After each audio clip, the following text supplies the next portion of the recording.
Good evening, everyone. April and Steve, Miss Tina, Mr. and Mrs. Bird, thank you so much for this incredible party.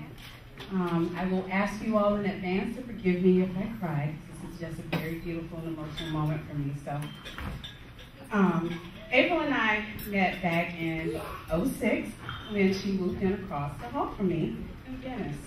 And we weren't instantly BFFs. She was really nice and so friendly, but I was totally consumed with little boy trouble, and she seemed to have her hands full with looking after Matt and Norm, and but she was a super cool neighbor, and I really liked her. She was a really sweet girl.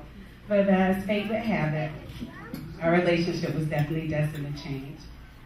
One day, when my boy woes became the aftermath of a breakup, I came home from work one day and April was making dinner with some friends, and she had her door open and she's like, "Hey, come here, I want you to taste this and tell me if it tastes all right." Now, those of you who know me and my germophobia know that I was a little hesitant because I'm like, I don't know what her kitchen is like. But something was like, be friendly, go in. I'm so glad that I did. And I shared with her a little bit about what I was going through with my heartbreak, and she could relate because she had been through a similar breakup recently. And she poured me a glass of wine, and we sat down and chatted for a while. And that's the day that our friendship really clicked for me. And I knew that, you know, this girl was going to be more than just a cool neighbor. She was going to be my friend. So that's when it began. Whenever I wanted to sit around and be sad and mope and cry, she'd come and knock on my door and be like, "Girl, let's get dressed. Put on a cute dress, put on some makeup, and let's go. Let's go have a nice dinner. Let's go listen to the jazz band at the Brig. Let's go dance at our beloved Nicky's." Those of you who know us know we love Nicky's and Vince.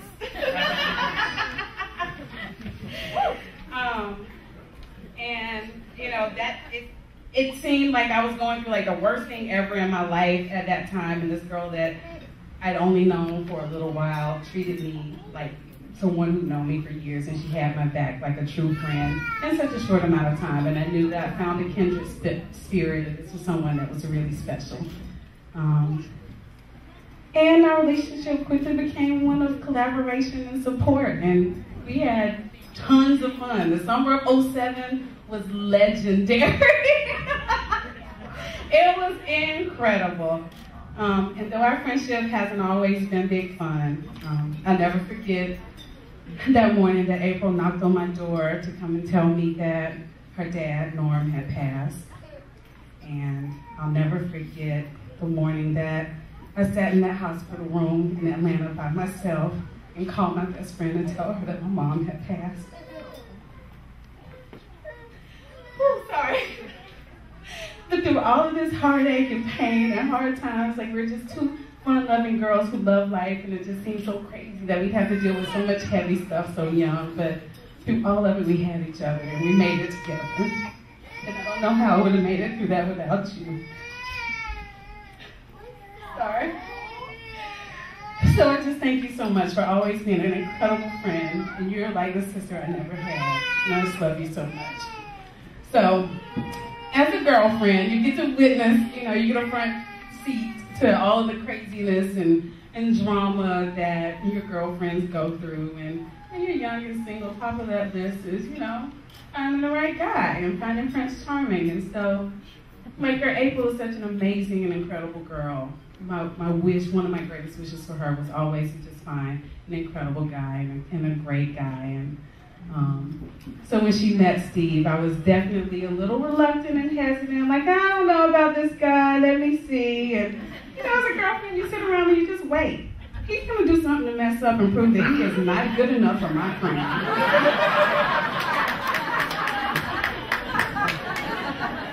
But I waited and waited and waited, and he never did anything stupid. He never proved that very right. It's like, God, this guy is great.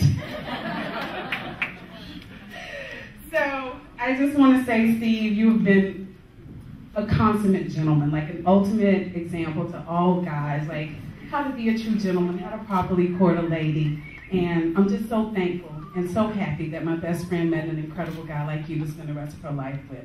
And I want to say, Mr. and Mrs. Burke, you did a great job.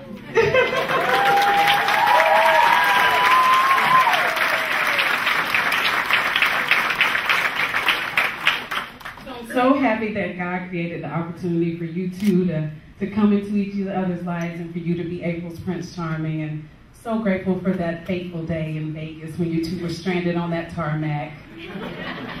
It brought us all here together, and it makes me so happy. I love you like a brother, and thank you so much. And I just wish you two so much happiness and a lifetime of joy and prosperity and peace. And I tell you right now, I know that there's a party in heaven today, and that Norm and Miss Pat are dancing with us right now in celebration. And I just love you, and I thank you all so much. I thank you for letting me be a part of this day. And so I say, everybody, let's raise a glass to the young Mr. and Mrs. Berg. I love you guys so much. Cheers.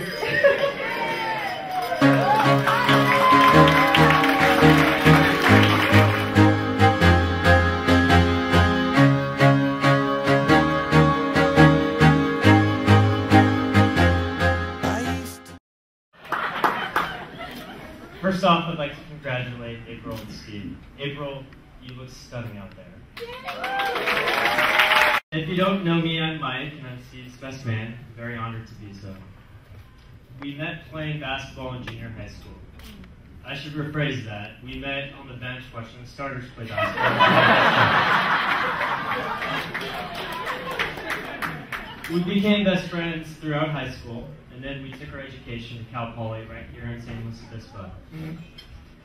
Steve was an aspiring engineer. After a couple years, he transferred into the College of Business with me because he realized we didn't have class on Fridays.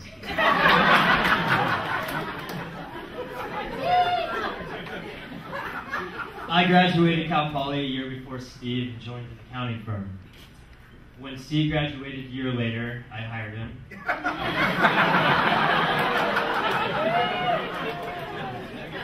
A couple years later, I thought it was time to move on and join a startup consulting firm.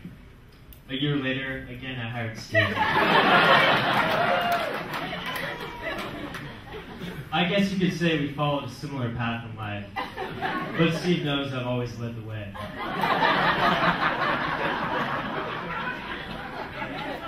However, Steve did get married first. It appears the training wheels have finally come off.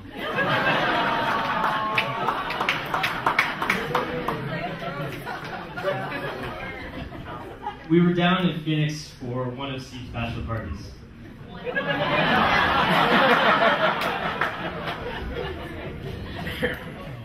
After a late night out, we tried to make our way back to the resort.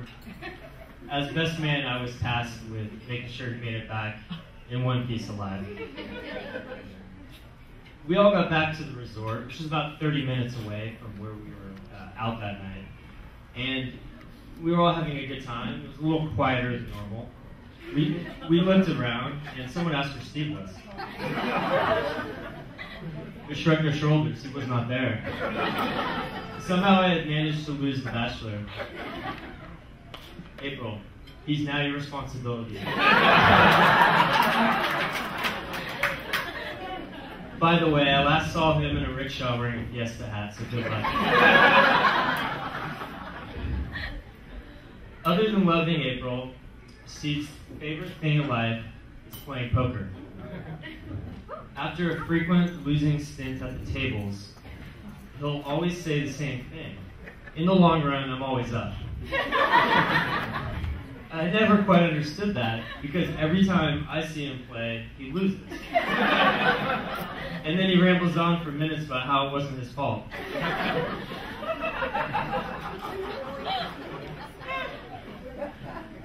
Today I realized something, though. You finally are up. April, you dealt him a winning hand.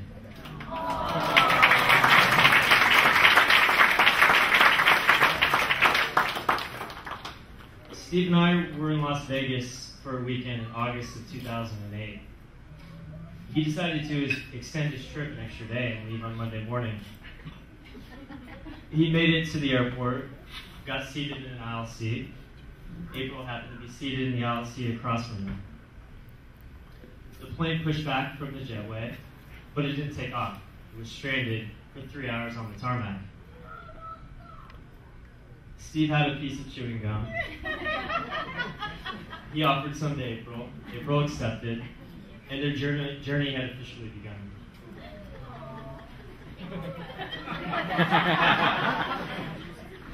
What would have happened had Steve left on Sunday like he should have? What if he wasn't seated in an aisle seat next to April? What if the plane wasn't delayed? What if he didn't have a piece of gum? Everyone, please raise your glass. For April and Steve, I have 2 pieces of gum left. Cheers to a happy life together.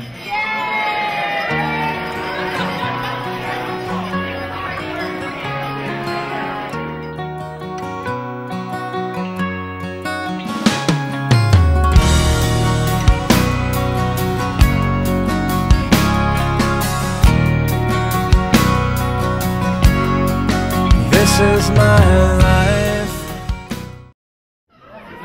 Takers? Yeah, I'm right here. All right. All right, Kathleen. It doesn't surprise me that April and Steve met on a plane because I met April in a parking lot.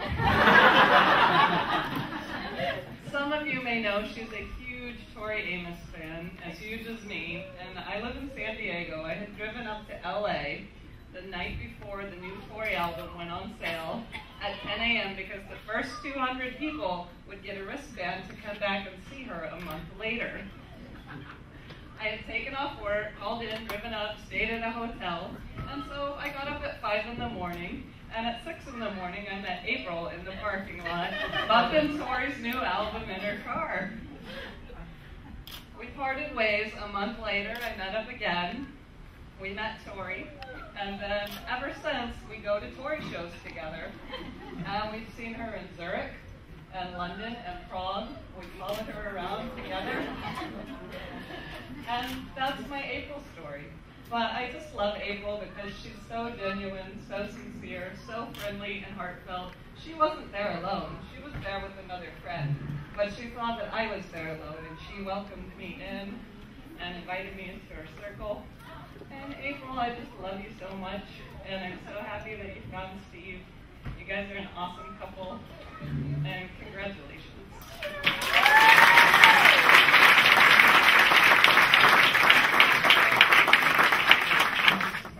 With that, everybody please raise your glasses. Let's make one final toast to Steve and April. A lifetime of love, happiness, and prosperity. Cheers.